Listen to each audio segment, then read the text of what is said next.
Alistair. Thank you, Madam Deputy Speaker. There's much that's good and necessary in this crime and policing bill, and I do welcome the fact that 51 of its 137 clauses will apply to Northern Ireland. I have some disappointment about some of the clauses which are excluded from Northern Ireland. One in particular is Clause 90, which relates to the desecration of war memorials. We have had a spate of such incidents in Northern Ireland, and therefore I am disappointed that that particular clause doesn't apply. In relation to the all-important matter of child sexual abuse, Part 5 applies with the exception of Clause 36. And I do ask the Minister to look at why Clause 36 is not being applied to Northern Ireland, because without it, applying the rest is quite incongruous. In Clause 37, etc., we rightly make it illegal to have a paedophile manual to describe how to make child sex abuse images, yet Clause 36, which makes it an offence to possess a child sexual abuse image generator, does not apply to Northern Ireland. How could that be right? If we're going to, there's a logic which is absent there. It must apply if the rest of the part is to apply. So I trust that is an oversight that will be rectified.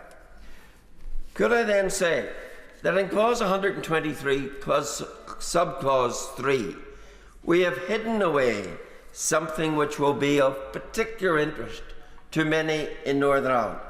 For the first time, this clause will make it an offence to put on a lamppost or have a banner which glorifies a prescribed organisation. That's a good thing. That's necessary. Man, I do welcome the fact that that is the intent, because when we go to the explanatory notes, it tells us that that is exactly the purpose of this. It would, for example, enable the seizure of a flag or a poster which arouses reasonable suspicion the individual who displayed it was a member or supporter of a prescribed organisation. So that's good. But that then focuses attention on the disparity of the failure of this bill to deal with the inadequacy of the offensive glorification of terrorism, which is too limp and largely unused. So we now arrive at a situation where you couldn't legally put a banner up that says, to use the Republican mantra, up the Ra, which means up the IRA, that organisation that murdered thousands of our citizens. You couldn't, under this bill, put that up on a lamppost as a banner, and that's good. But you can say it under glorification of terrorism. So that hideous, horrible Republican mantra, up the Ra, which is a chorus from a Republican song which glorifies terrorism, which says things like, lyrics like, the Brits will never leave until they're blown away. Up the, up the Ra, SAM missiles in the sky.